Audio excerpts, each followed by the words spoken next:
Another story that came out Friday evening is an update from Kenny Omega, who posted a photo from a hospital bed noting that he is out indefinitely. He posted a message essentially saying, I cannot sugarcoat this, and he has been putting off this pain for as long as he could, and obviously very serious here. Fightful Sean Ross Sapp had posted a report that apparently he has been diagnosed with diverticulitis, which is obviously nothing to mess with, a very, very serious ailment. And I mean, he wrestled last week against Ethan Page in Montreal, and then we saw him on Wednesday during the non-wrestling segment with Jericho, Starks, and Big Bill. Conventional wisdom would state that I don't think that World's End match is going to be happening at the end of the month. I mean, diverticulitis, like this could be months that he is out. Nor does it need to. I mean, does the guy need to rush any sort of comeback to take part in a Golden Jets match? I mean, really.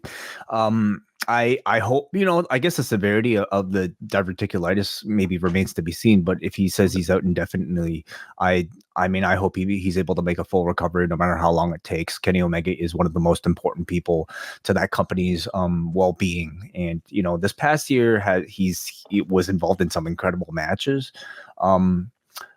Take some time off, recover, and then come back, maybe in time for Wembley at this point. Yeah, I mean, it's hard to say like what the timetable will be. Obviously, you're attacking something like diverticulitis that is going to take all of your attention, but you would hope that slowly some of this is curbing. And it was brought up with Wes Lee going into Deadline, the fact that here was a guy that Shawn Michaels pointed out, like this was not the company yanking him and trying to protect him from himself. It was Wes Lee who went to them and said, I cannot do this match in the pain that I'm in. And at least that is a change in things, just in the sense of guys that would just push themselves to an ungodly limit and just be too fearful of removing themselves from their spot. Like here's Wes Lee that we figure was going to be winning a title. And he just said, listen, I can't do this. And having like that probably isn't happening in another generation.